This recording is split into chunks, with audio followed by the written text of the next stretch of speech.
রবিবারের শুভ সন্ধ্যা, মৃন্ময় নমস্কার। Channel vision স্বাস্থ্য জিজ্ঞাসা আপনাদের সবাইকে সুস্বাগতম। আমরা কয়েকটা রবিবার ধরে আপনারা দেখছেন ক্যান্সার নিয়ে আলোচনা করছি, মহিলাদের ক্যান্সার। প্রথমে আমরা বিষয়টাকে চয়ন করেছি এটা ভেবে যে মহিলাদের ক্যান্সার যে সময় ধরা পড়ছে সে সময়টা বড্ড দেরি হয়ে যায়। একটু আগে যদি ধরা যায়, একটু সুচিন্তিত চিকিৎসার পথে যদি যাওয়া যায়, ক্যান্সারকে কিন্তু নির্মূল করা যায়, ক্যান্সারের হাত থেকে পরিত্রাণ মেলে, ক্যান্সারের যথেষ্ট ভালো নিরাময় আছে, বিশেষ করে মহিলাদের ব্রেস্ট ক্যান্সার। বেশি কথা বলা বাতুলতা। যিনি বলবেন তিনি কলকাতার প্রথিতযশা মেডিকেল অঙ্কোলজিস্ট, অর্থাৎ ক্যান্সার বিশেষজ্ঞ। তার নাম ডাক্তার তন্ময় মণ্ডল। আপনারা গত দুটো রবিবারে তার সঙ্গে পরিচিত হয়েছেন। অত্যন্ত সুমিষ্ট স্বভাবের তন্ময়, পেশেন্টদের সঙ্গে কথা বলতে তার ভালো লাগে এবং পেশেন্টকে ঠিক কোথায় কতটা কী ধরনের চিকিৎসায় নিয়ে গেলে সুরাহার রাস্তাটা সহজে বাতলানো যাবে, তন্ময় দিন রাত সেটা ভেবে চলেন। অর্থাৎ একেবারে পেশেন্ট সেন্ট্রিক ডক্টর বলতে যা বোঝায়, তন্ময় তাই। প্রচুর সময় তার পেশেন্টের সঙ্গে যায়, কিন্তু কখনো ক্লান্ত হতে আমি তন্ময়কে দেখিনি। তো আর বেশি কথা না বলে বিষয়টা আবারও একবার বলে নিই। ব্রেস্ট ক্যান্সার, মহিলাদের ব্রেস্ট ক্যান্সার কি করতে হবে, কিভাবে করতে হবে, মহিলারা যে প্রশ্নগুলো সচরাচর এসে জিজ্ঞাসা করেন, আমরা তার ওপরেই মোটামুটি আলোচনাটাকে সীমায়িত রাখব। ডাক্তারবাবু, আমার এই পর্যায়ে ধরা পড়লো, পর্যায়টা কি করে নির্ণয় করা যায়, এই পর্যায়ে ধরা পড়ার পরে আমার চিকিৎসাটা কী হবে, আমার বাড়িতে যে আমার পরবর্তী প্রজন্ম রয়েছে তাদের ক্ষেত্রে ক্যান্সার কিভাবে স্প্রেড করতে পারে, কোন ক্যান্সারটা বড্ড বেশি বিপজ্জনক, আর খাওয়া দাওয়ার কোনো সম্পর্ক আছে, বা আমার লাইফস্টাইলটা কীরকম হবে, এগুলো নিয়ে পেশেন্টদের প্রচুর প্রশ্ন থাকে। আমি সেই প্রশ্নগুলোই তন্ময়কে ফিরিয়ে দিচ্ছি। তন্ময় শুরুটা করুন এবং তিনি সুন্দর করে বোঝাবেন, এক একটা দিক ধরে ধরে বোঝাবেন যে ঠিক কি করা উচিত, কখন করা উচিত, কিভাবে করা উচিত। তন্ময় নমস্কার।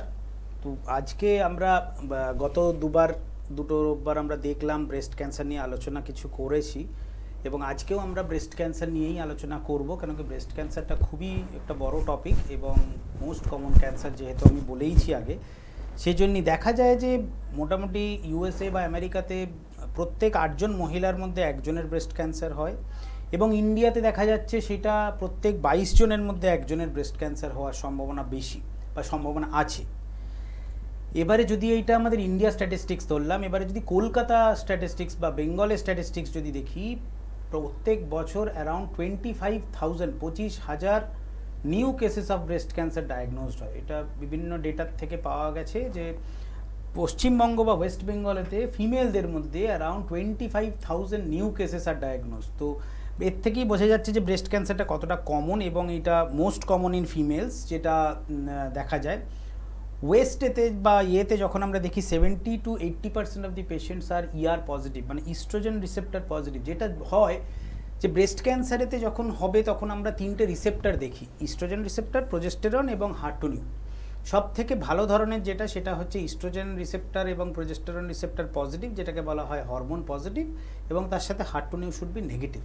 তো এইগুলো হচ্ছে হরমোন ড্রিভেন ক্যান্সার। তো হরমোন ড্রিভেন ক্যান্সার হচ্ছে খুবই ভালো এবং যেটা আমরা চাই, এবং সেটাই দেখা গেছে যে most common, around 70% of the breast cancers আর হরমোন পজিটিভ ক্যান্সারস। তো তার মানে এইখান থেকেই আমরা একটা এই রবিবারের সন্ধ্যাবেলায় এই যারা দেখছেন একটা বিরাট জনসমষ্টির মানুষ, তাদেরকে যে 70% ক্যান্সার কিন্তু তন্ময়ের ভাষায় প্রায় নিরাপদ, মানে তাকে সারিয়ে ফেলা খুব সহজ, তাহলে বাকি থাকলো 30%।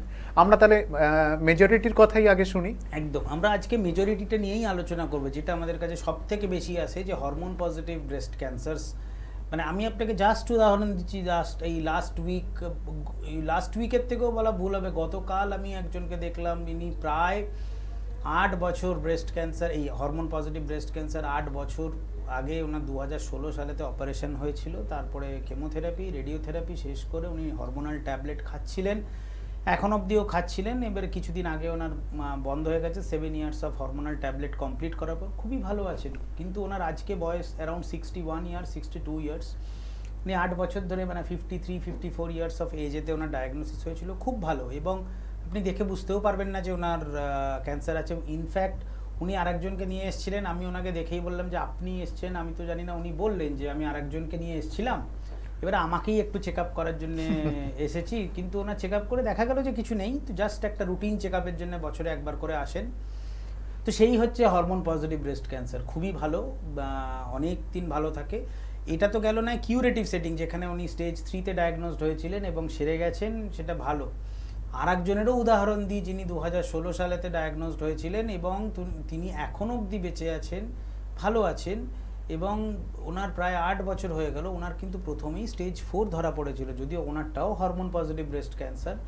হরমোনাল ট্যাবলেট দিয়েই ট্রিটমেন্ট চলছে, কেন কি সব থেকে ভালো জিনিস যেটা হরমোন পজিটিভের, যে হরমোনাল ট্যাবলেট দিয়েই ট্রিটমেন্টটা, বেশি ট্যাবলেট হোক ইনজেক্টেবলস হোক, হরমোনাল ট্যাবলেট বা ট্রিটমেন্ট দিয়েই সব থেকে বেশিরভাগ সময় ভালো থাকেন এবং সুফল থাকেন। এইটা হচ্ছে হরমোন পজিটিভ ব্রেস্ট ক্যান্সারের সব থেকে ভালো জিনিস। যেমন আমরা হরমোন পজিটিভ বললাম অ্যারাউন্ড 70% অফ দি পেশেন্টস, বাকি যে ট্রিপল নেগেটিভ অ্যারাউন্ড 10%, এবং বাকি 15-20% পেশেন্টস যেটা হয় সেটা হচ্ছে HER2 পজিটিভ। HER2 বলে একটা ড্রাইভার আছে, HER2 বলা হয় মার্কার, সেইটা পজিটিভ থাকে। সেই ক্ষেত্রে সেইটা অ্যারাউন্ড 50-20% অফ দি পেশেন্ট। তো টোটাল 100%-এর মধ্যে 70% হচ্ছে হরমোন পজিটিভ, 20% হচ্ছে HER2 পজিটিভ এবং 10% হচ্ছে ট্রিপল নেগেটিভ। এর মধ্যে যেটা বললাম সব থেকে মেজরিটি যেটা, সেটাই সব থেকে ভালো, সেটাই সব থেকে ভালো জিনিস, এবং আমাদের কাছে সেটাই সব থেকে বেশি আসে। এবং তার ট্রিটমেন্ট কি করা হয় বা কি করে স্টেজ নির্ধারণ করা হয়, যে কোনো ক্যান্সারের যেরকম ডায়াগনোসিস করার জন্য দুটো জিনিস লাগে, একটা হচ্ছে বায়োপসি, ব্রেস্টের টিউমার হোক বা হাতের অ্যাক্সিলারি গ্ল্যান্ড হোক, সেইখান থেকে একটা বায়োপসি করা দরকার, এবং সেখান থেকে প্রমাণ করা দরকার যে সেটা কার্সিনোমা আছে, এবং তার সাথে এই যে 3টে রিসেপ্টর বললাম, ইস্ট্রোজেন, প্রজেস্টেরন এবং হার্টোনিউ রিসেপ্টর দেখা হয়, এটা বায়োপসি। এবং স্ক্যানের মধ্যে স্টেজ করা দেখা যায়, যে স্টেজিং স্ক্যানের মধ্যে যেটা দেখা হয় সেটা হচ্ছে একটা হোল বডি পেট স্ক্যান করা যেতে পারে, বা অনেক সময় আমরা সিটি স্ক্যান, যেখানে পেট স্ক্যান উপলব্ধ নয় বা যদি পেট স্ক্যান খরচা সাপেক্ষ হয়ে যায় অনেক সময়তে, তখন আমরা সিটি স্ক্যান এবং তার সাথে একটা বোন স্ক্যান বলা হয়, বুকের সিটি স্ক্যান, পেটের সিটি স্ক্যান এবং একটা bone scan, it is equivalent to a PET scan. তো এইভাবে আমরা স্টেজটা নির্ধারণ করি। যদি দেখা যায় যে অন্য কোথাও ছড়িয়ে নেই, সেক্ষেত্রে টিউমার সাইজের উপরে ডিপেন্ড করে স্টেজ 1 না স্টেজ 2 না স্টেজ 3, সেটা ডিপেন্ড করে টিউমার সাইজের ওপরে। তো টিউমার সাইজটা আমরা ক্লিনিক্যালি হাতে দেখে মাপি, একদম হাতে টিউমারটাকে দেখে স্কেল দিয়ে মাপা হয় যে সেটা কত সেন্টিমিটার হলো, সেটা 5 না 4 না 3 না 2 না 5-এর বেশি। সেটা হচ্ছে ফার্স্ট পয়েন্ট, ক্লিনিক্যাল এক্সামিনেশন, যেটা মোস্ট ইম্পর্টেন্ট।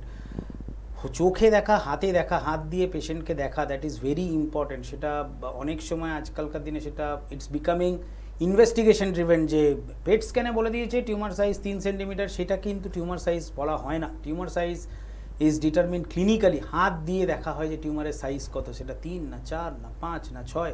শুধু তাই না, তার সাথে বিভিন্ন চেঞ্জেস, স্কিনেতে কোনো চেঞ্জ আছে কিনা, নিপলে কোনো চেঞ্জ আছে কিনা, নিপলটা ভিতরে ঢুকে গেছে কিনা, কোনো লোকাল এরিয়াতে একটা বসে গেছে কিনা স্কিনের চামড়াটা, ডিম্পলিং বলা হয়। এই যে পয়েন্টগুলোর উপরে ডিপেন্ড করা হয়, সেটা স্টেজ T4 বলে একটা টিউমার হয়, T4A না T4B না T4C, এই টাইপের স্টেজিংটা ডিপেন্ড করে তার উপরে। এবারে মূলত হরমোন পজিটিভ ব্রেস্ট ক্যান্সার যদি দেখা যায় যে অন্য কোথাও ছড়ায়নি, প্রথমে কি ট্রিটমেন্ট করবেন? প্রথমে কি সার্জারি করবেন, না প্রথমে কেমোথেরাপি দেবেন, না প্রথমে রেডিওথেরাপি দেবেন? সেটা ক্যান্সারে তো এই 3টেই ট্রিটমেন্ট মোস্টলি। তো আমাদের যখন আর্লি ব্রেস্ট ক্যান্সার হয়, মানে যদি গ্ল্যান্ড না পজিটিভ হয় বা 5 সেন্টিমিটার অবধি টিউমার, ম্যাক্সিমাম 5 সেন্টিমিটার অবধি টিউমার, সেক্ষেত্রে সেই টিউমার যদি হরমোন পজিটিভ হার্টোনিউ নেগেটিভ হয় এবং সার্জেন যদি মনে করে যে সেটা অপারেট করার মতন, অপারেবল ব্রেস্ট ক্যান্সার যেটাকে বলা হয়, সেক্ষেত্রে operation is the first treatment. Operation করা উচিত এবং অপারেশন করা হয়। যদি সেটা লোকালি অ্যাডভান্সড হয়ে যায়, মানে যদি স্কিনেতে চেঞ্জ হয় বা নিপলেতে চেঞ্জ হয়, বা ওই দেখবেন পিউডি অরেঞ্জ বলে যে জিনিসটা, কুয়োর মতন অনেক সময় এরকম হয়, ওই লেবুর খোসার মতন যদি সেরকম চেঞ্জেস আসে, সেক্ষেত্রে সেটাকে বলা হয় লোকালি অ্যাডভান্সড ব্রেস্ট ক্যান্সার। এই লোকালি অ্যাডভান্সড ব্রেস্ট ক্যান্সার যদি বলা হয়, সেক্ষেত্রে কিন্তু প্রথমে সার্জারি করলে খুব একটা ভালো ফল পাওয়া যায় না। হরমোন পজিটিভ ব্রেস্ট ক্যান্সারের তো ভালো ফল পাওয়া যায় না। সেক্ষেত্রে কি করা হয়, প্রথমে টিউমারটাকে ডাউন সাইজ করতে হয়, টিউমারের সাইজ ছোট করতে হয়। কিভাবে? কেমোথেরাপি দিয়ে। জেনারেলি আমরা দু রকমের কেমোথেরাপি দিই, দুটো সেট অফ কেমোথেরাপি দেওয়া হয়, একটা অ্যানথ্রাসাইক্লিন বেসড, একটা ট্যাক্সিন বেসড কেমোথেরাপি দিয়ে। 4টে অ্যানথ্রাসাইক্লিন বেসড এবং 4টে ট্যাক্সিন বেসড কেমোথেরাপি দিয়ে 8টা সাইকেল মানে 6 মাসের কাছাকাছি কেমোথেরাপি দেওয়ার পর দেখা যায় যে টিউমারটা যদি ছোট হয়, next step is surgery. Surgery is the most important step and the most definitive step. Surgery না করে breast cancer which is not spread to other organs, মানে স্টেজ 1, 2 বা 3, সার্জারি যদি না করা যায় সেই ব্রেস্ট ক্যান্সার কিন্তু কিওর কোনো দিন হবে না। অনেকেই এটা জিজ্ঞেস করেন, আমার তো টিউমারটা চলে গেল কেমো দিয়ে, আমি হাতে কিছুই পাই না, তাহলে কি সার্জারি না করে থাকা যেতে পারে? ঠিক ঠিক, It is আসলে এটা wrong. একটা ট্যাবু, মানে মহিলাদের ক্ষেত্রে একটা বিরাট বিষয়। শুধু তার সৌন্দর্য না, তার পরবর্তীকালের জীবন সমস্ত কিছু নিয়েই তাদের কাছে এটা একটা ট্যাবুর মতো হয়ে থাকে। তাই তারা যতটা চাইবেন আর কি, সৌন্দর্যবর্ধক তো বটেই, ফেমিনিটিকে ডিটারমিন করে, কিন্তু সেক্ষেত্রে তার প্রাণটা বড় না তার সৌন্দর্য বড়, এই একদম। প্রশ্নটা আসবে। না, এবারে সেক্ষেত্রেও আপনাদেরকে বলি, এরকম নয় যে ব্রেস্ট সবসময় পুরোটা বাদ দিতে হয়। এক্স্যাক্টলি। ব্রেস্ট বাঁচিয়েও সার্জারি করা হয় এবং আজকালকার দিনে it's the standard of care, breast conservation surgery বলা হয় যেটাকে, বিসিএস বা ব্রেস্ট কনজার্ভিং সার্জারি। অনেকেরই এই প্রশ্ন থাকে, যদি ব্রেস্ট বাঁচিয়ে সার্জারি করি তাহলে তো ফেরত আসার চান্স থাকে। ব্রেস্ট বাঁচিয়ে করা আর ব্রেস্ট না বাঁচিয়ে করা দুটোতেই দেখা গেছে স্টাডিতে যে এতেও ফেরত আসার সম্ভাবনা যতটুকু, এতেও ফেরত আসার সম্ভাবনা ততটুকুই। অতএব আপনি যদি মনে করেন যে ব্রেস্ট বাঁচিয়ে সার্জারি করে বেঁচে যাব বেশি দিন, সেটা কিন্তু ভুল। যদি ফেরত আসার হয় আপনার 4 বছর পর, 5 বছর পর, 2 বছর পর, আপনি বাঁচিয়ে করলেও ফেরত আসবে, না বাঁচিয়ে করলেও ফেরত আসবে। অতএব কিন্তু হ্যাঁ, এবারে আপনি প্রশ্ন করতে পারেন তাহলে সবাইকে বাঁচানো হয় না কেন? আরও কিছু কিছু ফ্যাক্টরস আছে যার উপরে ডিপেন্ড করে যে ব্রেস্ট বাঁচানো যাবে কি যাবে না। সেগুলো অনেক ডিটেল ডিসকাশন বলে আমি আর অতটা করছি না, কিন্তু হ্যাঁ কিছু কিছু অন্য পয়েন্ট আছে। যা সিম্পল একটা বলি, ব্রেস্টকে আমরা 4টে কোয়াড্রেন্টে ভাগ করি। ওপরের upper inner quadrant, upper outer quadrant, lower outer quadrant, lower inner quadrant. এই 4টে কোয়াড্রেন্টে ধরে নিন দুটো কোয়াড্রেন্টে এরকম ছোট ছোট দুটো টিউমার আছে, সেক্ষেত্রে কি আপনি দুটোকে বার করবেন দু জায়গায় ফুটো করে? সেইটা হয় না।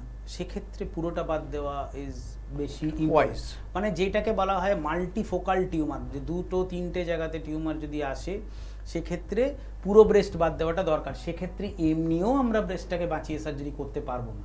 কিন্তু যদি হয় কোনো একটা কোয়াড্রেন্টে ছোট্ট একটা 2 সেন্টিমিটার 3 সেন্টিমিটারের টিউমার আছে, আরও কিছু কিছু জায়গায় breast is to tumour ratio দেখা হয়, মানে যদি টিউমারের সাইজটা ব্রেস্টের তুলনায় সাইজের রেশিও তো অনেক বেশি হয়, সেক্ষেত্রে ব্রেস্টটা কাটবে, বাঁচিয়ে রাখবে কি করে? তার তো ব্রেস্টটাকে রেখে সেটাকে তো একটা সৌন্দর্যের অর্গান হিসেবে সেই জায়গাতে প্লেস করতে হবে। সেটাই যদি না করা থাকে, যদি tumour size is more than the breast, তাহলে সেক্ষেত্রে ব্রেস্ট এবং সেক্ষেত্রে তার জীবন সংশয়ের প্রশ্ন চলে আসতে বেশি পারে। আসে। কাজী বেঁচে থাকার জন্য তাকে যদি বাদ দিতে হয় ম্যাস্টেক্টমি করে, বা দিতে হবে। বিখ্যাত একজন অভিনেত্রী যদি সেটা করতে পারেন, তো সাধারণ মানুষের তাতে আপত্তি থাকার কথা নয়। একদম, সেটা ঠিক। তো এবারে এইটা গেল হচ্ছে তাহলে প্রথমে অপারেশন করা হয় কিছু কিছু ক্ষেত্রে, তবে তন্ময় 75% যদি তারা খুব তাড়াতাড়ি বুঝতে পারেন। তাহলে তুমি তাদের- আগের দিন বলেছিলে যে তো সুপারফিশিয়াল, প্রত্যেকে তো বুঝতেই পারছেন, তাহলে কেন সঙ্গে সঙ্গে আসছেন না? সেটার জন্যই এত অ্যাওয়ারনেস প্রোগ্রাম, এত breast cancer day, breast cancer month, দেখবেন বিভিন্ন হসপিটালে ব্রেস্ট ক্যান্সার যে মান্থ সেই সময় অফার দেওয়া হয়, বিভিন্ন প্রোগ্রাম করা হয় যে আমরা mammography 50% discount, 70% discount, free breast check up, বিভিন্ন ক্লিনিক্স ক্যাম্পস বিভিন্ন রকম হয়, প্রচুর প্রচার হয়। Because it's a social stigma in our society, it's a social stigma. এখনও অনেক গ্রামেতে দেখা যায় যে breast cancer is a stigma to females, অনেকে তাদেরকে আলাদাই করে দেয় বাড়ির থেকে। সব থেকে এবং এমন যে ব্রেস্ট ক্যান্সার ছোঁয়াচে নয়, কিন্তু তারা ভাববেন যে এটা ছোঁয়াচে বোধহয়, এটা মারাত্মক কিছু হয়ে গেল। একদম আদপে 70%, আমি তন্ময়ের কথা ধার করেই বলছি, 70% ক্যান্সার তন্ময় সারিয়ে ফেলবেন, মানে সেটা খুব নিরাপদ ভালো ধরনের ক্যান্সার। তো বাকি থাকলো 30%, 30%-এর মধ্যেও 15%কে প্রায় সারিয়ে ফেলা গেল। কিন্তু কিছু তো শর্ত থাকবে, কন্ডিশনস কি থাকবে না, আপনাকে খুব তাড়াতাড়ি আসতে হবে, যে মুহূর্তে বুঝতে পারলেন। আমাদের এটা বলার উদ্দেশ্যই তো একটা, একদম। এত খাটনি করে আমি তন্ময়কে বিস্তর পেশেন্ট তাকে ঘিরে ছেঁকে বসেছে, তার মধ্যে থেকে তুলে এনেছে শুধু আপনাদের সামনে এই কথাগুলো বলার জন্যে। সেটা যদি আপনারা প্রণিধান করে তাড়াতাড়ি আসতে পারেন তাহলে আমাদের এটা সবথেকে বড় পুরস্কার। একদম, আমরাও সেটার জন্যই চাই, কেন কি এই যে যত অ্যাওয়ারনেস ক্যাম্পস হয়, ক্যাম্প করার উদ্দেশ্য একটাই, যে যাতে পেশেন্টরা তাড়াতাড়ি আসেন। সোশ্যাল স্টিগমা এবং এটা ভেবে একটা ছোট্ট 2 সেন্টিমিটারের টিউমারটাকে 10 সেন্টিমিটার করে আসাতে কোনো বাহাদুরি না। 2 সেন্টিমিটারের টিউমারটা একদম বিনাইন হতে পারে, সেটা তো নিরাপদ অবশ্যই হতে পারে, হ্যাঁ, সেটা কিন্তু অবশ্যই। 2 সেন্টিমিটারের টিউমারটাই মারাত্মক ক্ষতিকর হতে পারে। একদম। তো সেই জন্যই যখনই ব্রেস্টে কিছু ছোট জিনিস মনেও হবে, সেটা সবসময় আগে চলে আসা উচিত ডাক্তারের কাছে। এবারে নেক্সট গেল আমাদের, তো বললাম এটা কিউরেটিভ ট্রিটমেন্ট, ব্রেস্ট বাঁচিয়ে অপারেশন করা যায়, ব্রেস্ট বাদ দিয়ে অপারেশন করা যেতে পারে। যদি টিউমার বললাম যদি বড় থাকে বা লোকালি অ্যাডভান্সড ব্রেস্ট ক্যান্সার যদি হয়, সেক্ষেত্রে আগে কেমোথেরাপি দিয়ে টিউমার ছোট করে তারপর অপারেট করা। অপারেশনের পরে কি লাগে, ওই জায়গাতে একটু রেডিয়েশন দেওয়াটা দরকার, just for a local control, কেন কি ওই জায়গাতে লোকাল কন্ট্রোল করার জন্য রেডিয়েশন দেওয়াটা দরকার।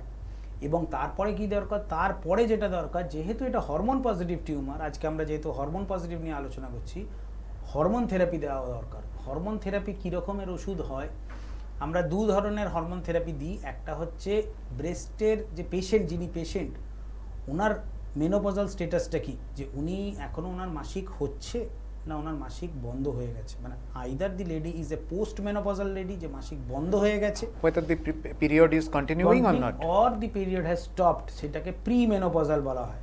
তো প্রি মেনোপজাল ফিমেলসদের ক্ষেত্রে আমরা ট্যামক্সিফেন নামক একটি ওষুধ সেটা দেওয়া হয়, আইদার 5 বছর থেকে 10 বছর অবধি বলা হয়, ডিপেন্ডিং অন দি স্টেজ আমরা ট্যামক্সিফেন ওষুধটি দিই। যদি পোস্ট মেনোপজাল হয়ে যায় তখন আমরা অ্যারোমেটেজ ইনহিবিটর দিই in the form of anastrozole, letrozole, এই টাইপের ওষুধ দেওয়া হয় যদি সেই পেশেন্ট পোস্ট মেনোপজাল হয়ে যায়।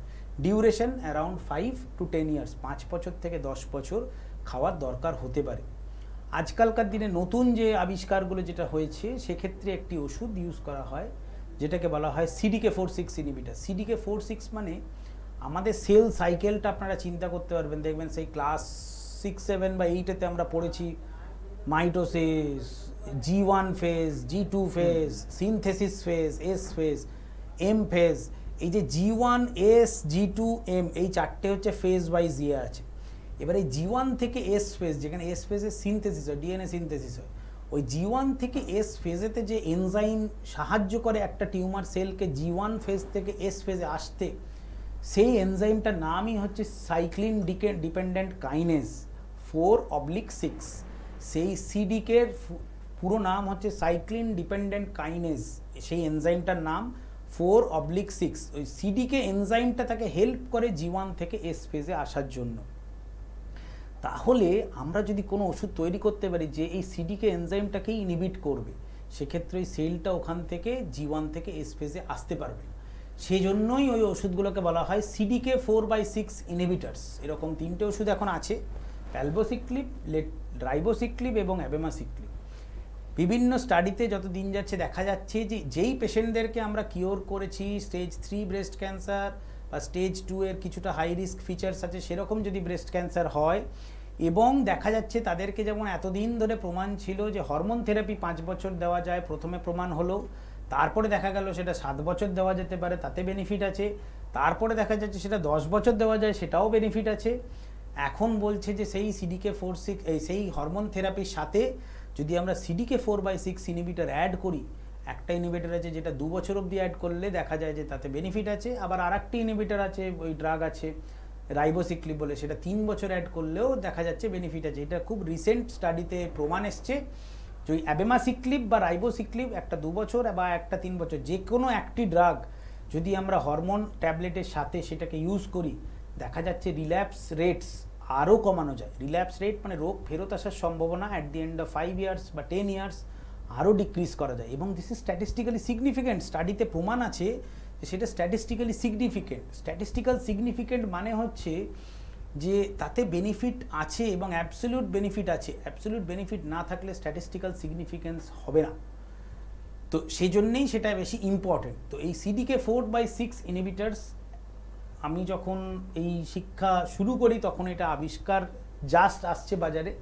এখন তো এটা আমরা ইন্ডিয়ান কোম্পানি তৈরি করছে মোটামুটি কিছু কিছু ওষুধ, প্যালবোসিক্লিব যেটা সেটা এখন ইন্ডিয়ান কোম্পানিরাই তৈরি করছে, কিন্তু দিস ইজ নাও। এবং পরবর্তীকালে দেখা যায় যে আরও নতুন নতুন ওষুধ আবিষ্কার হচ্ছে।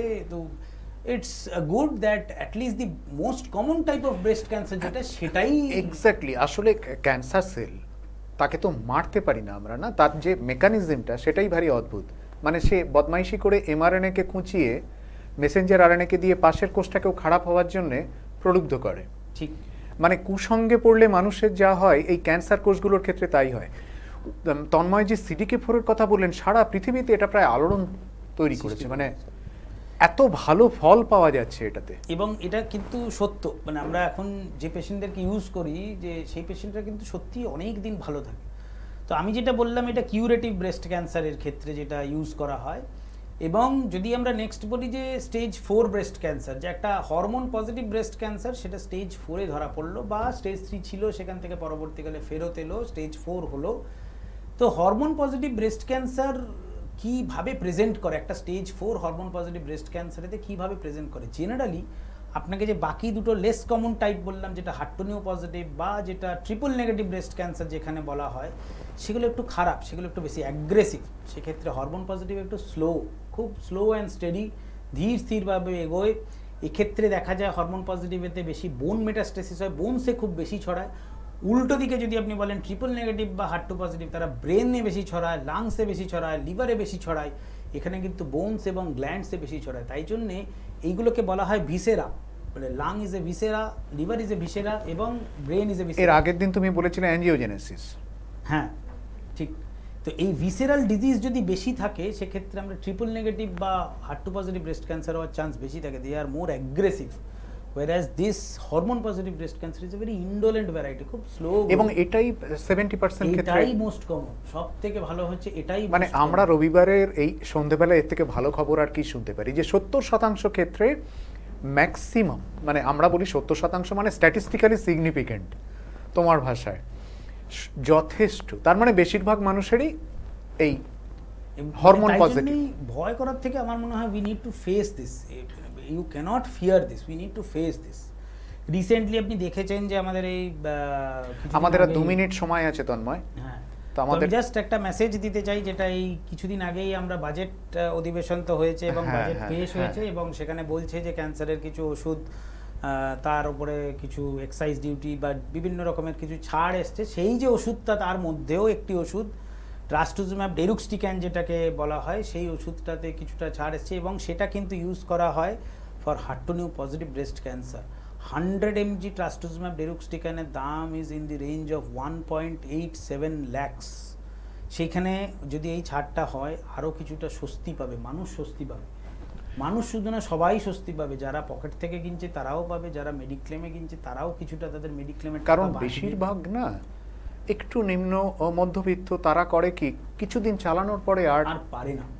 সেই জন্যেই for long term continuation the cost of the drug needs to be maintained. এটার জন্য বিভিন্ন স্টেপ হয়তো গভর্নমেন্ট নেবে বা নিচ্ছে, অনেক কিছু করছে, দ্যাট ইজ ইম্পর্টেন্ট। বাট এইটা একটা গুড নিউজ। এটা তো আমাদেরও বলা উচিত যে আরও অন্য ওষুধের ক্ষেত্রে, অল ক্যান্সার ড্রাগসের ক্ষেত্রেও দিস লাইফ সেভিং ড্রাগসের ক্ষেত্রে দিস শুড বি ইমপ্লিমেন্টেড, একদম। This should be implemented and must be to some extent, কারণ এখন এটা একটা মহামারী হিসেবে আসছে, একদম। It's an epidemic. এবং আমরা পরে নিশ্চয়ই আলোচনা করার সুযোগ পাবো যে এপিজেনেটিক ক্যান্সার নিয়ে তো খুব কম মানুষ জন্মাচ্ছেন, তাহলে 40-50 বছর পরে গিয়ে তার ক্যান্সার হচ্ছে। তার বিভিন্ন কারণ আমরা জানতে পেরেছি, বুঝতে পেরেছি, সেগুলো নিয়ে নিশ্চয়ই পরে আলোচনা করব। আমি জাস্ট তন্ময়ের কাছ থেকে একটা টেক হোম মেসেজ চাইবো, যে 70% যদি নিরাপদ ক্যান্সারই হয়, তাহলে তাকে তো মোটামুটি সারানো। হ্যাঁ, সেই জন্যেই আমারও একটাই মেসেজ থাকে, আমি যেখানেই যাই, যে কোনো অ্যাওয়ারনেস টক যখন দিই, একটাই কথা বলি, ব্রেস্ট নিজের এক্সামিন করবেন প্রত্যেক মহিলা, এবং যদি কোনো লাম্প পান সেটা ক্যান্সার হবে তার কোনো মানে নেই। 80% of the lump are benign, কিন্তু এই 20%কে যদি আমরা আগে ধরতে পারি, যেটা নন বিনাইন বা যেটা ম্যালিগন্যান্ট, সেক্ষেত্রে ইটস হেল্পফুল। তাই জন্যই সেটা যদি কখনো যদি মনে হয়, সেক্ষেত্রে আগে ডাক্তারের কাছে যাবেন। এবং মনে রাখুন, সেই 20% যেটা ক্যান্সারাস লাম্প, তার 70%, মানে 100 জনের মধ্যে 20 জনের 70%, 20 জনের 70% মানে 14 জন cancer patients will be hormone positive breast cancer. আমাদের কাছে পড়ে থাকলো মাত্র 6 জন 100 জনের মধ্যে, 100টা টিউমারের মধ্যে, যেটা তার মধ্যে 20টা যদি ক্যান্সার তার মানে 94 জন সোজা কথায় সুস্থ হয়ে যাবে। আজকে একেবারে সময় শেষ হয়ে গেছে, আবার দেখা হবে আপনাদের সঙ্গে সামনের রবিবার এই সময়। সকলে খুব ভালো থাকুন। আর যে মুহূর্তে বুঝতে পারবেন যে একটা লাম্প এখানে ওখানে ছুটে বেরিয়ে বিভিন্ন পথ্য নানা জায়গায় ছুটে খুব লাভ কিছু হয় না, তাতে বরঞ্চ আরও সময়টা বেরিয়ে গেলে, এই যে গোল্ডেন টাইমটা চলে গেলে, তাতে কিন্তু সারানোটা একটু দুরূহ হয়ে পড়ে। কাজে যে মুহূর্তে বুঝতে পারছেন, যে বয়সে বুঝতে পারছেন, সঙ্গে সঙ্গে চলে আসা, তন্ময়ের কাছে আসা, এবং তন্ময় পুরোটা আপনাকে ছকে দেবেন কি করতে হবে কি করতে হবে না। আজকের মতো বিদায়, নমস্কার। সকলে খুব খুব ভালো থাকবেন এবং ক্যান্সার সম্পর্কে খুব তাড়াতাড়ি সচেতন হবেন। নমস্কার।